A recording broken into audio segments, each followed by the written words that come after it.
dear friends, a very warm welcome to St. Paul's Cathedral, where we have gathered together for this act of hope and remembrance to mark the beginning of National Hate Crime Awareness Week. Wherever you have come from to be here this evening, you are most welcome. As we pause to remember, to reflect, to be still and to pray, may we find comfort, courage, and hope. And may we leave this place with a renewed resolve to work together for a world in which all people and the communities they form are respected, valued, and nurtured. O Lord, who may abide in your tent? Who may dwell on your holy hill? Those who walk blamelessly and do what is right and speak the truth from their heart, who do not slander with their tongue and do no evil to their friends, nor take up a reproach against their neighbors, in whose eyes the wicked are despised, but who honor those who fear the Lord, who stand by their oath, even to their hurt, who do not lend money at interest, and do not take a bribe against the innocent. Those who do these things shall never be moved.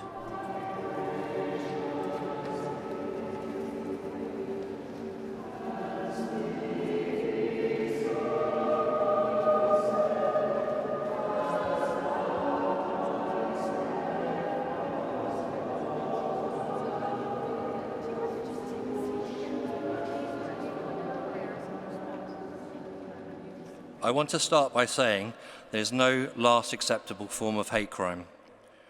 There is no acceptable form of hate. The hate targeted against the Roma Gypsy Traveller communities is unacceptable. It never has been, even if some people turn a blind eye to it. There should be no place for hate in the UK. Hence the main slogan of our national campaign this year, no place for hate in the UK. My name is Mark Healy, and I'm the founder of 172430 National Hate Crime Awareness Week, the newly registered charity that over the last 10 years has organised the April Acts of Remembrance to mark the anniversaries of the London nail bomb attacks on Brixton, Brick Lane and Soho. Hence the first part of our name taken from the dates of those three attacks, 172430. The charity that is responsible for organising National Hate Crime Awareness Week across the whole of the UK. Hence the second part of our registered name, National Hate Crime Awareness Week. So thank you for joining us today for this important act of hope and remembrance for those who have been affected by hate crime. Today we remember those we have lost, those who need our ongoing support, that we all stand here in solidarity with everyone affected by hate crime, renewing our commitment to work together to end all forms of hate. I believe we have a duty to remember people like Johnny Delaney, who was killed because of the community that he belonged to. I believe we have a duty to stand with his family and the Roma Gypsy Traveller communities who need our ongoing support. So I hope that everyone taking part in organising hate crime awareness events this year will play their part too. To include, to remember, to stand together with the Roma Gypsy Traveller communities. This year has been a challenging year, as every year is when you're a small charity with very little funding. But once again, our small but wonderful team of volunteers have exceeded themselves. We've organised this service at St. Paul's. We've inspired thousands of events to take place around the UK, and we've distributed what seems like a ton of resources across the whole of London, thanks to funding from MOPAC and the Mayor of London. And we will continue doing this for as long as it takes to beat hate crime, until there is no place for hate in the UK. I believe we could achieve more, which is why I'm going to end this speech with a request for your help. We need funding. We need volunteers. We need your ongoing support. Please help us to make this week even bigger next year. Thank you.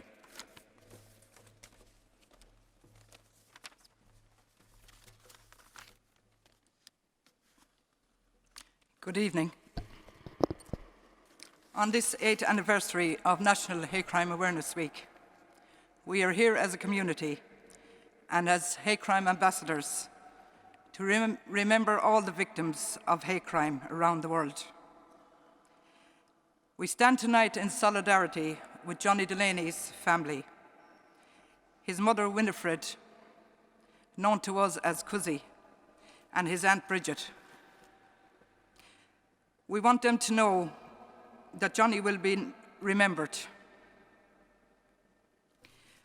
Johnny was a quite polite young boy who is remembered for his humorous, witty character and for the love he had for his family. He loved the outdoors and he loved his dogs. He liked to tell jokes about his dogs, and one of the jokes went like this. What do you call a dog with no legs? You can call him anything, but he still won't come to you. I'm sure Johnny could tell her better than me. Johnny's life was cut short by an act of hatred on the 28th of May 2003 in a playing field in Ellesmere Court in Liverpool. He was 15 years of age. Johnny was on his way back from a shopping trip,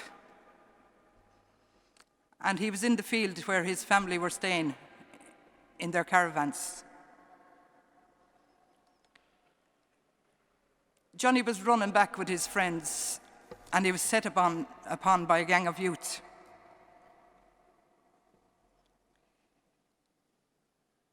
They kept running. They didn't want a confrontation, but Johnny tripped in the process. And Johnny was beaten up, and one of the defendants stamped on his head with both feet in an unprovoked attack and said he deserved it because he was only a gyppo. Johnny's family, the police, and the community believed this to be a hate crime. But unfortunately, it wasn't tried as a hate crime. It was tried as a hate crime, but the judge didn't think it was a hate crime. 2 teenagers were later sentenced to 4.5 years for manslaughter in a young offenders institution for Johnny's death. The loss of Johnny has been an incredibly tough experience for his family and friends. The events of that day were unbelievable, unexpected, tragic, and a crime all in one. The grief was more difficult to deal with than the loss from an illness or from a car accident, because there was no answer as to why this happened. The loss of a child is not something you can easily or ever come back from or get over. Johnny's death took its toll on Johnny's family, especially his dad, Patrick, who sadly passed away since. So I want to keep Patrick in our prayers as well tonight. Hate crime is sadly still prevalent across the world today. Hate incidents and hate crimes are at a record high. This kind of crime has severe and lasting effects on people. Many of our young people have died this year alone.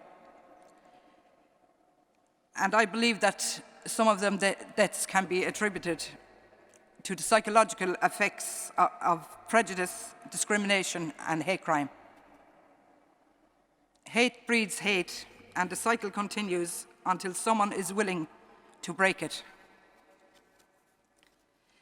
We take consolation from the fact that although Johnny's life was short, it was and still is priceless in the eyes of those he touched. and he touched so many. He showed us in his short amount of time that time is truly a gift that is given only by God's grace. And the only way we can exist is through love. Love requires difficult understanding sometimes and the tolerance of differences, whether they be personal or cultural. Intolerance will drive groups apart. It will create a sense of permanent separation. Tolerance creates a society in which people can feel valued and respected, and it is essential for bringing people together. This service tonight is a service of hope and remembrance. When we are in the midst of our suffering, we look to God in hope, not only to give us strength, but to give us patience and the ability to endure, and to give us hope for a positive future and for a peaceful world where hate no longer exists, a world where everyone can feel safe and not as though they don't have a place in it. Thank you.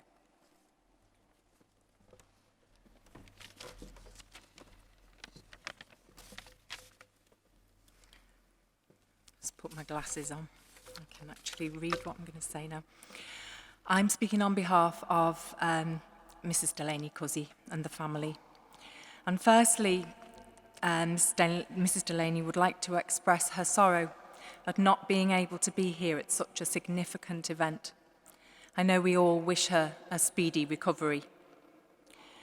Secondly, she would like to say thank you. It would have been a very difficult thing for Cuzzy to do, to be here with all of you today. But for Johnny, she would. The whole family are a quiet, mind-your-own-business, let others get on with theirs kind of people. So there's the limelight, and somewhere as big and echoey as this would be quite overwhelming and a rather uncomfortable place for the family to be. I was privileged to spend time with the whole family before the 28th of May 2003 and got to see and feel the love, fun and sharing across the whole family. So losing Johnny is an ongoing and increasing hole in this family. Each milestone a reminder he's missing from another family event. More significant than the loss is dealing with why he's not here. Hard enough if it was a tragedy, but the fact is that hate took Johnny away from his family and away from their love. And that impacts and hurts the family the most. This is the message of Mrs. Delaney and her family, that hate resonates but cannot be allowed to trump love. And this is Mrs. Delaney's thank you message. Thank you for recognising the circumstances of her son's killing, recognising it as a hate crime. Thank you for continuing to work to ensure that no other family suffer this ongoing loss. And thank you all for being here today in memory of and for Johnny Delaney. And all the Irish Traveller and Gypsy Traveller communities and individuals still facing hate in so many ways, day after day in the UK. Thank you.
I'd like to dedicate this poem to all the children who were lost to us because of hate crime.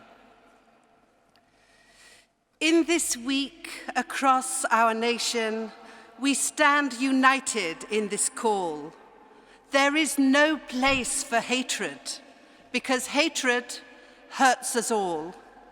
Whatever your sexuality or religion, ability, gender, color of skin, this battle against hate crime is one we have to win. Let's educate the ignorant, dispel prejudice and fear, promote that love is a human right. Be open and be clear. We can make a difference by what we do and say. Against the intolerance and injustice some people suffer every day. It's okay to be different. Let's honor who we are. Make our world a safer place for all of us, near and far. Thank you very much. I'm Sophie Linden. I'm the Deputy Mayor for Policing and Crime in London. And I'm really proud of London because it is such a fantastic global city with a global community. And our greatest asset is our diversity and our inclusivity. We celebrate our diversity. It's what gives us our strength and what makes us strong. No one, whether living, working, studying in or visiting London, should be victimised because of who they are, who they love, or what they believe. And as we've heard, we dedicate tonight, in this night of reflection and remembrance, to Johnny Delaney, a 15-year-old boy who was beaten and left to die in a field in Liverpool in 2003, simply because he was a traveller. His killers, like him, were no more than children. And tonight we will hold his family in our prayers, especially as we've been asked to for his father, Patrick. But we also tonight remember the many victims of the Christchurch mosque shootings in May of this year, their families and communities in New Zealand and globally who are still reeling from the evil of that attack. And as we sit tonight to mourn, to reflect, and hopefully celebrate the light amongst the darkness, we must ask, how and where do people, often so young, learn to hate? Our energy, of course, must be in supporting and empowering victims, but equally in preventing those innocent people from becoming victims in the first place by addressing the origins of these hateful views that lead too often to these hateful actions. The impact of hate crime is deeply personal. It is fundamental to a person's being, but also to that of the wider community. An attack isn't just an attack on that individual or on those of the same religion or race. It is an attack on us all. And this is a battle that we've fought for a long time.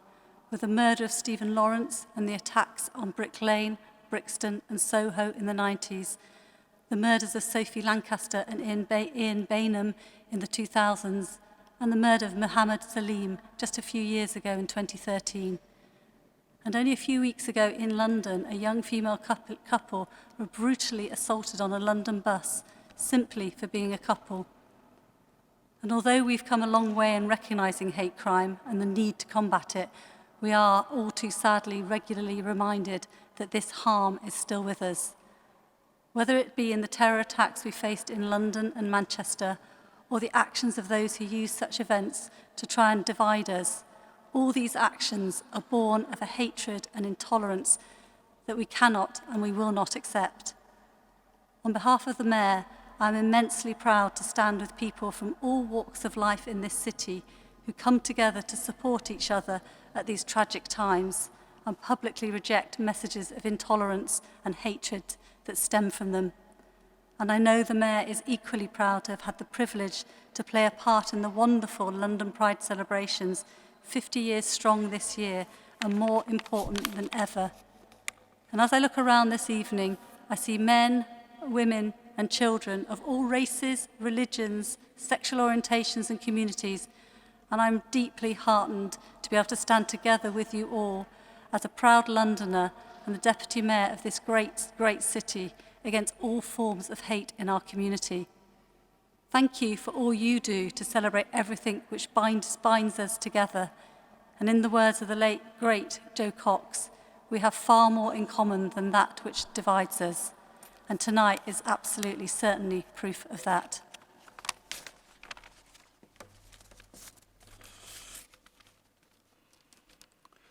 My name is Hardy Uldinza. I am the Association of Police and Crime Commissioners lead on hate crime and the Police and Crime Commissioner for Derbyshire. I am honoured to speak today at this service of remembrance to commence the 8th National Hate Crime Awareness Week. Today, we remember all those whose lives have been taken from them because of hate. 10 years have passed since the death of Ian Bainham, a gay man killed in a homophobic attack in central London. Ian's death inspired vigils across the UK that in 2012 evolved into what is now National Hate Crime Awareness Week. Additionally, we are privileged today to be joined by those representing Johnny Delaney, who could not be here today. Winnie's son, Johnny Delaney, an Irish traveller, had his life brutally taken from him in an attack when he was only 15 years old. Today, as we've seen, Josephine O'Driscoll lit, on behalf of Winnie, a candle in Johnny's memory. We all stand in solidarity with her today. Today, we remember Ian, Johnny, and all other hate crime victims who have lost their lives. By coming together in their memory, we say to the world that hate crime in all its forms, from abusive words to violent actions, is unacceptable. Targeting people for the way they are is entirely incompatible with the principles of liberalism and mutual tolerance upon which our way of life in the UK is founded. It is easy to feel a sense of despair when we consider the ongoing political discord, both at home and abroad, and the increases that have been observed in hate crime affecting various groups. Not only must we not lose hope, but we must also remember the power we have to drive change for good. Across England and Wales, the police forces are working together with local authorities and partners across communities to ensure that we can tackle hate crime, bring perpetrators to justice, and provide victims with the support they need. But there is always more we can do.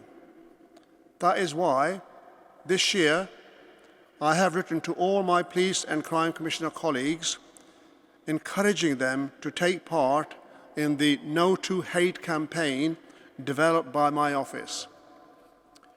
Last year, we reached nearly 1 million people with this campaign.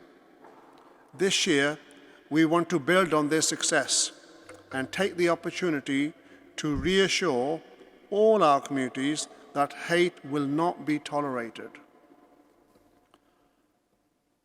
The history of the 20th century has shown us how hate can lead to persecution and so much worse.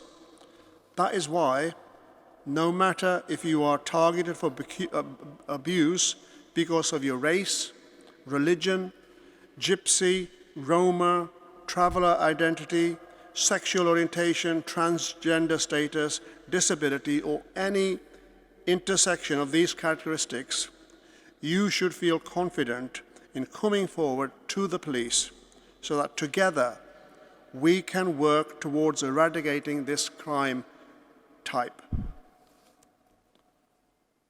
I would like to leave you today with the words of Martin Luther King. Hate cannot drive out hate. It is through coming together and standing in solidarity with all our communities that we can work towards a world where we are all free to be who we are without the threat of hate. Thank you. Let us pray. Lord, make us instruments of your peace.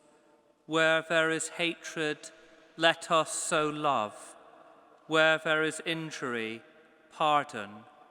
Where there is doubt, faith. Where there is despair, hope. Where there is darkness, light. Where there is sadness, joy. O divine Master, grant that we may not so much seek to be consoled as to console, to be understood as to understand, to be loved as to love. For it is in giving that we receive, it is in pardoning that we are pardoned, and it is in dying that we are born to eternal life. Amen. The Lord bless you and keep you. The Lord make his face to shine upon you and be gracious to you. The Lord lift up his countenance upon you and give you peace. Amen.